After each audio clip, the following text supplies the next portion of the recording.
예, 사도행전서 30번째입니다. 복음은 모든 장벽을 넘는다. 이러한 말씀 제목입니다. 여러분, 조선시대 사극을 보면은요, 뭐 이런 단어들, 표현들 나와요. 사대부, 반상의 법도, 뭐 이러한 단어와 표현들이 나와요. 사대부, 반상의 법도. 사대부, 중국에서 전해져 온 이야기인데, 중국의 고대에는 신분제도가 5신분제도가 있다고 해요. 천자, 황제를 말하고, 제후, 왕이죠. 사와 대부, 지배계층을 말하고, 서민은 피지배계층, 그렇게 5개로 나눈다 그래요. 사대부는 황제나 왕을 제외한 지배계층을 일컫는 말입니다. 그럼 반상의 법도는 뭐냐? 반상, 양반의 반자를 따고 상민의 상자를 따서 반상의 법도라고 하는 표현을 만들었다고 합니다. 조선시대의 계급구조는 크게 양인과 천인으로 나뉘는데, 양인, 양반, 중인, 상민이고, 천인은 노비, 백정, 무당, 창기, 광대, 이런 사람들이 천인에 속합니다. 반상의 법도를 어긴다. 양인과 천인이 신분의 계급이 분명한데도 불구하고 그 신분의 계급, 계층을 넘어서 혼인을 한다든지 가까이 지낸다든지 이런 것들은 다 반상의 법도를 어긴다, 그런 표현인 것이죠. 태어날 때부터 자라면서 수많은 만남과 삶의 시간 속에서 어떤 이는 양반, 상놈으로 태어나는 거죠. 어렵죠. 함께 할 수도 없는 것이죠. 신분이 낮은 자는 제대로 뜻을 펼치지도 못합니다. 함께 무엇인가를 하려고 해도 할 수가 없는 것이죠.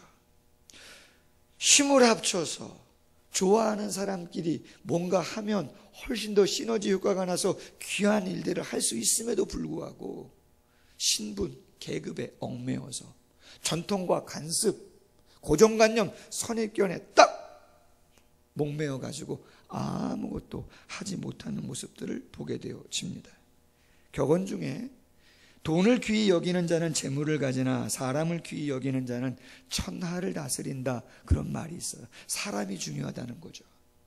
근데 그 사람을 어떤 시각으로 어떻게 대하느냐는 더 중요합니다.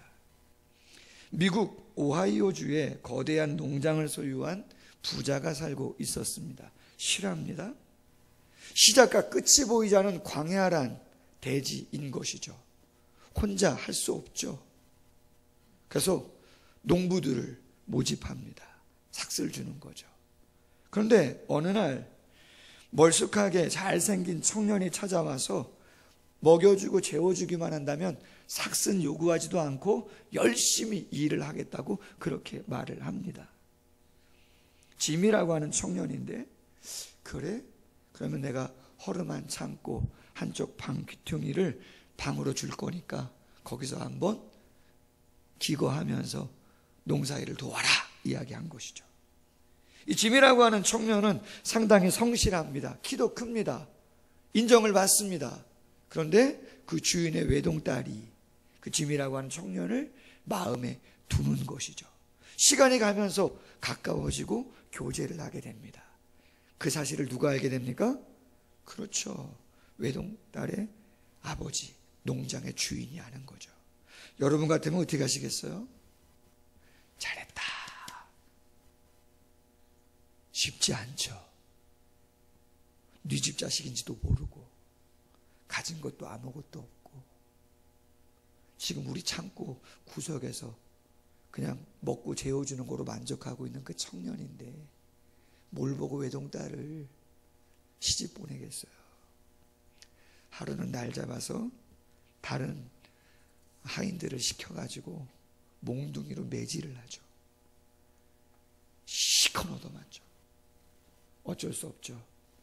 아무것도 가지지 못하고 그냥 밤에 도망가듯 주랭랑을 칠 수밖에 없는 상황이 되는 것이죠. 35년 시간이 지나갑니다. 미국의 20대 대통령 가필드, 제임스 A. 가필드라고 하는 사람이 대통령 취임을 합니다. 이 사람은 육군 소장으로 예편했고 8번이나 미국에서 국회의원을 지낸 사람인데 대통령 선거에 나가서 대통령으로 당선됐습니다. 그 즈음에 나이가 많이 든 주인이 창고를 개조할 일이 있어가지고 구석진 방을 치우는 것이죠. 근데 수십 년 전, 정확히 35년 전에 농로로 일을 했던 짐이라고 하는 청년의 낡은 가방을 발견하죠. 이거 그 녀석 거였는데. 조심스럽게 가방을 열어봅니다. 옷가지들이 있는 것이죠. 주섬주섬 이렇게 봤는데 밑에 낡은 성경책이 하나 보이는 거예요. 그래서 이 성경책 봐라. 이 녀석이 성경책을 보네. 그리고 겉장을 딱 넘기니까 거기에 서명이 있습니다. 뭐라고요? 제임스 A. 가필드라고 하는 미국 20대 대통령으로 당선된 그 대통령의 사인이 거기에 있는 것이죠. 여러분, 우리 삶은요, 우리가 쳐놓은 어떤 관습과 전통, 어떤 고정관념, 그런 선입견에 막혀 있는 경우가 되게 많아요. 우리 스스로에게도 그렇고 다른 사람에게도 그래요. 저도 목사인데 저도 그래요. 어떤 면에서 조금 전에 교육자가 아직 부임을 하지 않아서 중고등부 전사님이 제가 중고등부 설교를 잠깐 하고 왔어요. 거기에 저희 아들들이 있어요, 둘이. 그 아들들에게 제가 설교하죠. 이야기하죠. 그러나 저도 목사이고 아빠인데도 그 아이들에게 기본적인 이야기를 해요, 안 해요? 기본적인 이야기가 뭐겠습니까? 학생 땐 공부해야지. 노력한 만큼 되는 거야. 나중에 후회한다. 좋은 친구 사귀어야지.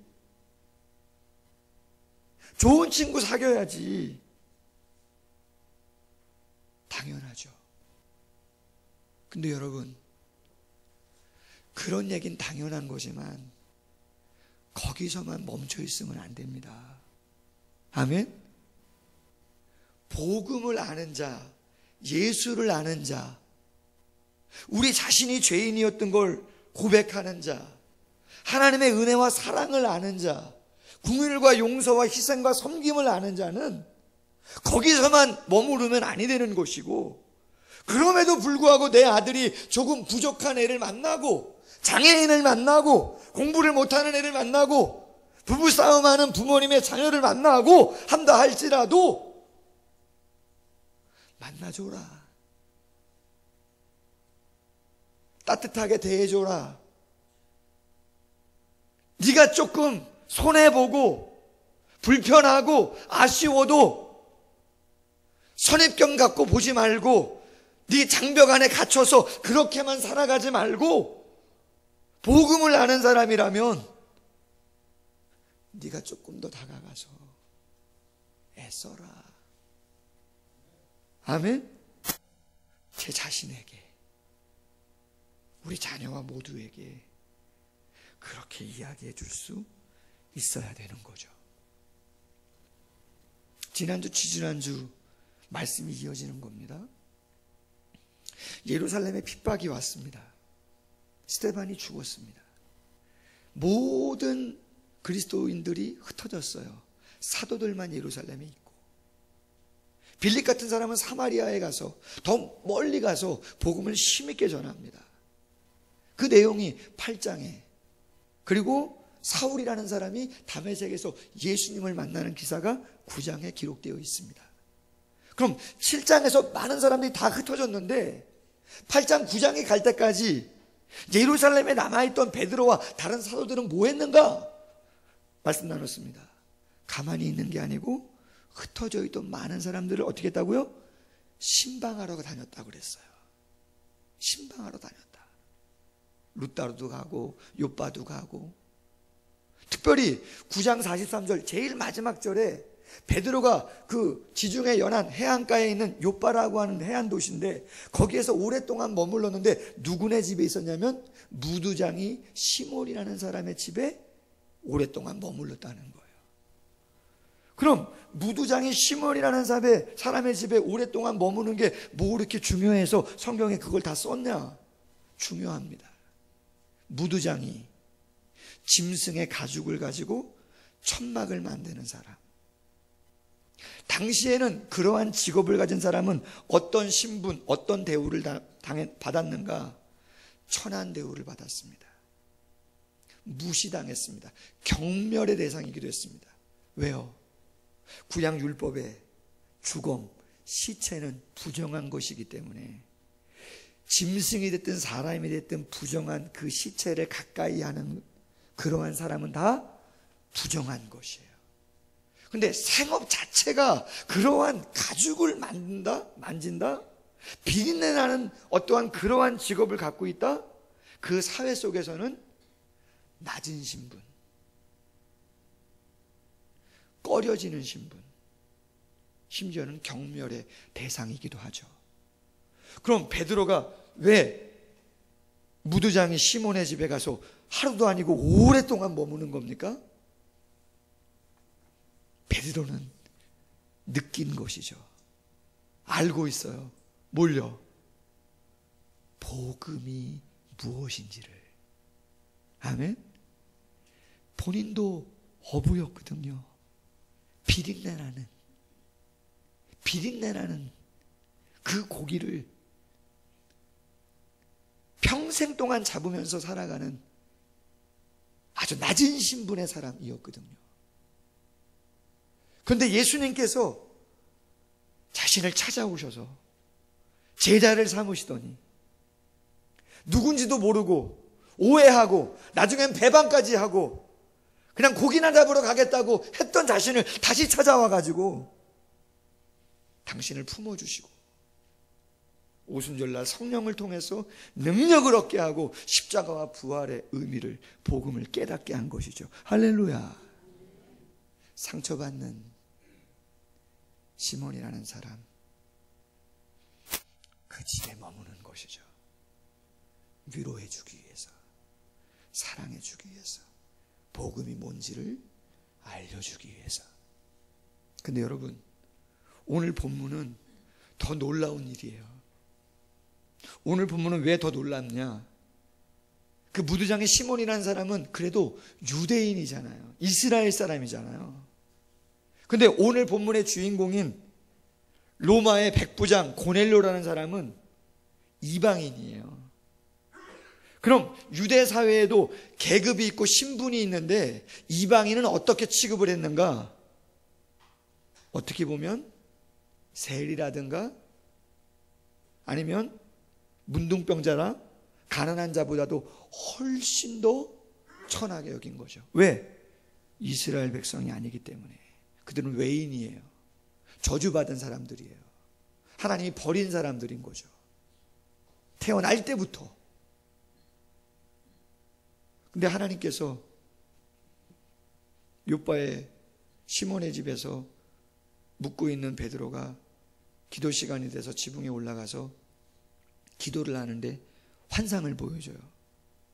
여러분 잘 아는 것처럼 뭐가 내려와요? 하늘에서? 그쵸? 그릇이 내려와요. 보자기로 쌓이는 그릇이 내려와요. 근데 거기에 뭐가 담겨 있냐면 짐승도 있고 기어다니는 곤충도 있고 날아다니는 새도 있어요. 근데 하나님께서 뭐라고 이야기해요? 하나님의 사자가 야 베드로야 그거를 잡아먹어라 이야기하는 거예요. 그럼 먹으라면 먹으면 되는데 베드로가 어떻게 해요? 먹질 않아요. 이렇게 말해요. 하나님 저는 지금까지 속된 거 깨끗하지 않은 건 한 번도 먹은 적이 없습니다 이야기하는 거예요. 하나님이 말합니다. 야 내가 깨끗하다고 이야기하는데 내가 먹으라고 이야기하는데 왜 못 먹는다는 거야? 못 먹습니다. 못 먹습니다. 3번씩이나 얘기합니다. 그리고 그 그릇은 올라가는 거죠. 그럼 여러분 하나님의 사자가 먹으라 그러면 먹어야 되는데 왜 안 먹는 거예요 도대체? 왜 한 번도 안 먹었다는 거예요? 그렇죠. 마찬가지. 레위기 11장 신명기 14장에 정결한 짐승과 부정한 짐승을 하나님이 구별해 놓으셨어요. 정결한 건 뭔가 굽이 갈라지고 색임질하는 소, 양, 사슴. 부정한 거는 낙타, 토끼, 돼지, 사자, 호랑이, 하이에나 부정한 거예요. 물고기 중에서 정결한 거 지느러미가 있고 비늘이 있는 거 붕어, 잉어, 도미, 농어. 그럼 부정한 건 뭔가 상어, 고등어. 고등어 드시고 오신 분. 보거. 여러분 비싼 거 아닙니까 보거? 장어. 좋은 건 다 먹지 마시래. 조개. 여기 조개 구이집 있잖아요 앞에. 문어. 다 부정한 거예요. 새는 참새, 메추라기, 비둘기 정결하고, 독수리, 솔개, 까마귀, 타조, 갈매기 그 외에도 많아요. 부정하다고 이야기했어요. 그럼 왜 하나님께서 정결한 거, 부정한 것을 딱 구분해 놓으셨는가? 기준이 뭔가라고 하는 거. 기준이 뭔가. 아는 분 있으면 저한테 꼭 이야기해 주십시오. 세계 최고의 학자가 되는 겁니다. 그 말은 지금까지 정결한 것과 부정한 것이 무슨 기준으로 그렇게 하나님께서 정하셨는지를 아무도 몰라요. 오랜 역사 가운데 수많은 학자들이 이런 주장 저런 주장, 비위생적인 면이 있어서 건강에 해롭기 때문에 부정하다고 했다. 정결한 것은 의인 이스라엘 백성들의 행동 양식이고, 부정한 짐승은 죄인들의 모습을 보여주기 위해서 그렇게 한 것이다. 오리게네스라는 사람은 부정한 건 이방의 제사를 드릴 때 제물로 쓴 거다.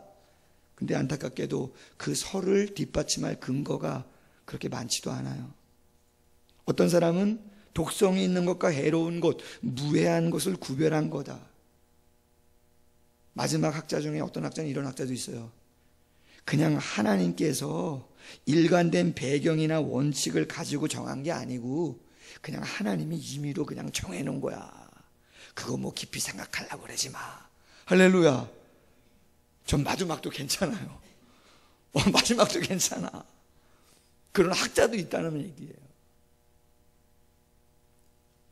도대체 이 정결과 부정의, 그리고 베드로가 본 환상과 음성의 의미는 뭐냐? 우린 잘 알고 있죠. 베드로야, 복음은 유대 땅 안에만 전통과 관습과 고정관념과 선입견의 바운더리 안에서만 그렇게 있으면 안 된다. 복음은 담장을 넘어가는 거야. 원수도 사랑하는 거야. 아멘? 희생하고 용서하고 섬기는 거야. 이스라엘 사람만이 아니라 이방인도야, 무두장이도야, 창녀도야, 세리도야, 모든 사람 다야. 도전해야 되는 거야. 내가 그 사랑 너에게 준 거 아니더냐? 그렇다면 너도 그 사랑을 받았다면 다른 사람들에게 주고 나누어야 하지 않겠느냐? 할렐루야. 절대로 선입관 가운데, 고정 가운데 있으면 안 된다 이야기한 것이죠. 여러분, 구약의 선지자 중에 이사야가 있습니다. BC 600년에서 700년대 활동했던 선지자인데, 그가 하나님이 원하시는 온전한, 죄악의 세상이 아니라 온전한 나라로 회복되어질 때 나타나는 모습을 그림으로 그려줬어요. 예언을 했어요.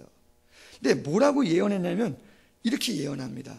오늘 본문에 나오는 정결한 것과 부정한 것들이 하나가 되어지는 듯한 모습으로 예언을 했어요. 이사야 11장 6절 이하에 이렇게 이야기합니다. 그때의 이리가 어린 양과 표범이 어린 염소와 암소와 곰이, 사자와 소가 풀을 먹을 것이다. 젖먹이는 아이는 독사의 구멍에 손을 넣고 장난을 칠 것이다. 내 거룩한 산 모든 곳에서 해됨도 없고 상함도 없을 것이다. 그럼 어떻게 그런 일들이 일어나는가? 이는 물이 바다를 덮음같이 여호와를 아는 지식이 세상에 충만할 것이다. 그리고 덧붙여서 이런 말씀을 합니다. 그날에 이새의 뿌리에서 한 싹이 나서 만민의 기치로 설 것이요 열방이 그에게로 돌아오리니 그가 거한 곳이 영화로우리라. 그날에 주께서 다시 그의 손을 펴사 그 남은 모든 백성들을 아수르와 애굽과 바드로스와 구스와 엘람과 시날과 하맛과 바다 섬들에서 돌아오게 하실 것이라. 할렐루야.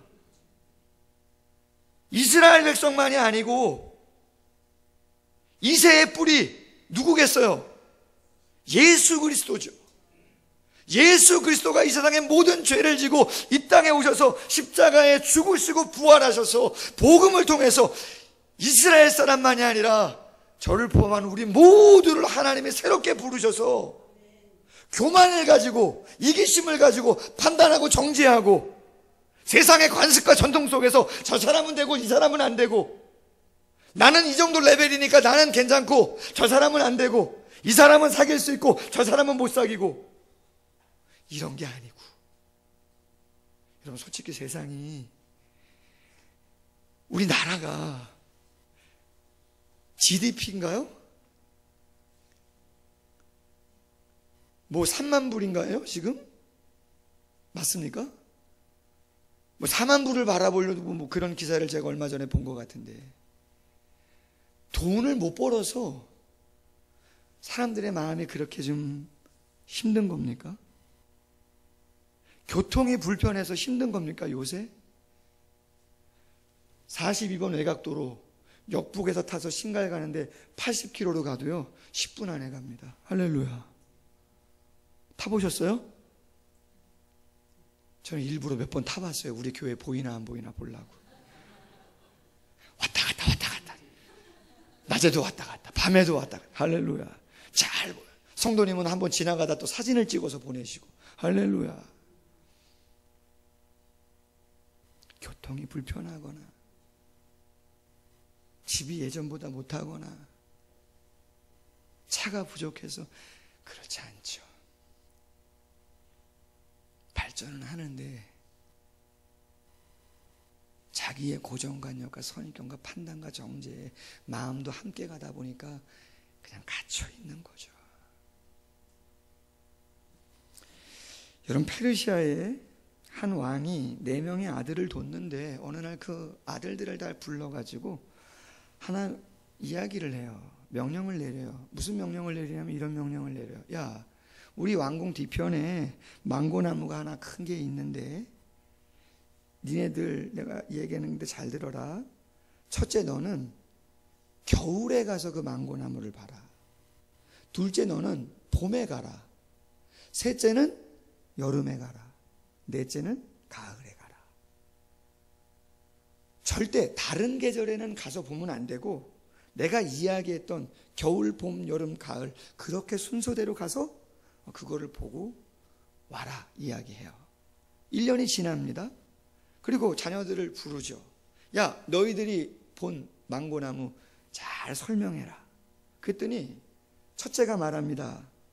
제가 본 망고나무는 불에 타고 남은 폐허 같습니다. 아무것도 없습니다. 언제 봤으니까요? 다 떨어진 거 아니에요? 뭐가 있어요? 아무것도 없죠. 나무 보세요. 아무것도 없죠. 둘째가 말합니다. 잎이 푸르고 싱그럽습니다. 셋째가 말합니다. 꽃은 장미꽃처럼 아름답습니다. 넷째가 말합니다. 주렁주렁 열린 열매가 너무나 탐스럽습니다. 그랬더니 아버지 왕이 말합니다. 손을 꼭 잡고 교훈을 주는 거죠. 너희들의 대답은 모두 옳다. 망고나무 계절마다 각각 다른 모습이지 않느냐?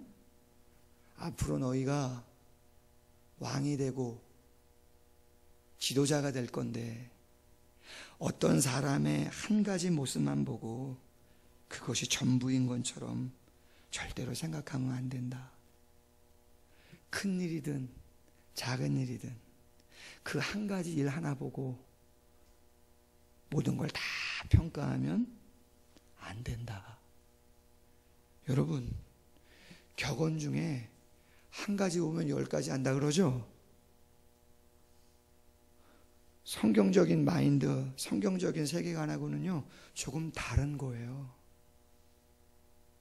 맞는 것 같지만 다른 것들이 너무 많아요. 제가 늘상 말씀드리잖아요. 격언은 이렇게 돼 있어요. 윗물이 맑아야 아랫물이 맑죠. 무엇을 이야기하는지는 알고 있어요. 그러나 그건요 자연의 이치는 그래요. 그러나 독립적인 인격을 갖고 있는 사람에게 자연의 이치를 그대로 갖다 대면요 맞지 않을 수도 있는 거죠. 여러분, 10길 물속은 알아도 한 길 사람 속은 맞아요, 틀려요? 그렇게 되어 있잖아요. 잠언서 잘 읽어보세요. 틀려요. 사람의 마음은 얼굴빛에 드러난다 되어 있어요. 할렐루야. 말씀을 맺겠습니다. 복음은 모든 장벽을 뛰어넘습니다. 우리를 주님은 그렇게 부르신 거예요. 아멘. 베드로가 부족했던 사람인데 주님의 그 사랑을 알았어요. 깨달았어요. 그래서 찾아가요. 그래서 오랫동안 머물러줘요. 위로해요. 그리고 이번에는 유대인만이 아닌 그 무두장애보다, 그 문둥병자보다 더 천하고 28절 읽진 않았지만 당시에 유대인이 이방인과 교제하면 위법임에도 불구하고 그것을 무릅쓰고 고넬료가 보낸 사람들을 재우고 그 다음날 고넬료를 만나려고 떠나죠. 여러분, 12월입니다. 이제 새로운 시간들을 맞아야 됩니다. 우리 스스로의 고정관념과 선입견에 관습과 전통에 매여서 풀어야 되고 넘어가야 될 일들 많이 있는데 그냥 거기에 갇혀있지 말고 복음의 능력으로 새로운 시간들을 잘 맞이할 수 있는 우리 모두가 되기를 주님의 이름으로 소원합니다.